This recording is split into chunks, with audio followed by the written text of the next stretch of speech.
கர்த்தருடைய பரிசுத்த நாமத்திற்கு ஸ்தோத்திரம் உண்டாவதாக. இன்று கர்த்தருடைய வார்த்தை, சகலமும் அவர் மூலமாய் உண்டாயிற்று, உண்டானதொன்றும் அவரால் அல்லாமல் உண்டாக்கவில்லை. யோவான் 1வது அதிகாரம் 3வது வசனம். ஆமீன்.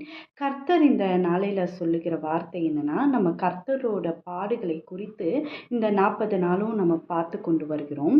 நம்ம ஒரு மனுஷன் தாழ்த்த முடியும்னா, எப்படியெல்லாம் தாழ்த்த முடியும்னா, நம்மளை நாமே தாழ்த்த முடியும்னா, ஒரு ட்ரெஸ்ஸிங்கில் நம்மளை தாழ்த்தலாம், பேசுறதுல தாழ்த்தலாம், கொடுக்கறதுல தாழ்த்தலாம்.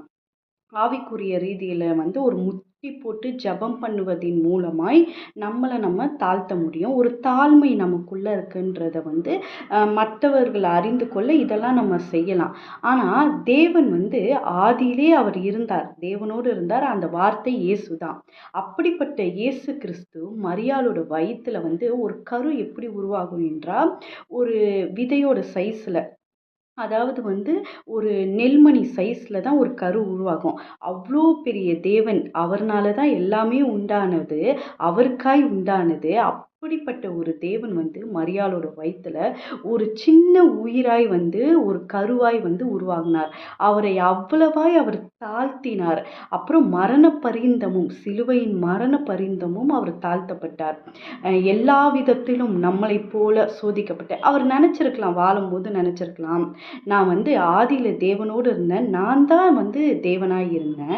ஆனால் நான் இப்போ மனுஷனாக நம்மளே சில டைமில் நினைப்போம், நம்ம எவ்வளோ பெரிய ஆள், நான் இப்படி தாழ்த்தப்படுறேன் அப்படின்னு சொல்லி உலக பிரகாரமாக நினைக்கலாம். ஏன் ஆவிக்குரியவங்க கூட நினைக்கலாம், நான் எனக்குள்ளே எவ்வளோ வல்லமை இருக்குது, ஆனால் நான் தாழ்த்தப்படுறேன் அப்படின்னு சொல்லி நினைக்கலாம். ஆனால் அவ்வளோ பெரிய தேவன், அவர் பாடுகள் எவ்வளவாய் இருந்திருக்கும்.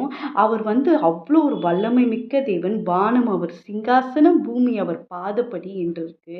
அவ்வளோ பெரிய தேவன் அவர் மரியாள் வயிற்றுல ஒரு சின்ன சிசுவாய் அவரை தாழ்த்தி, அவர் பாடுகளுக்கு உட்படுத்தி, மரண பரியந்தம், அதாவது சிலுவையின் மரண பரியந்தம் அவர் தாழ்த்தினார். அவர் ஏன் இவ்வளவாய் தாழ்த்தினார் என்பதை அடுத்த வீடியோவில் நம்ம பார்க்கலாம். கர்த்தர் இந்த வார்த்தைகளை ஆசீர்வதிப்பார். கேட்ட யாவரும் ஆசீர்வதிக்கப்பட்டவர்கள். ஆமீன், ஆமீன். ஹல்லேலூயா.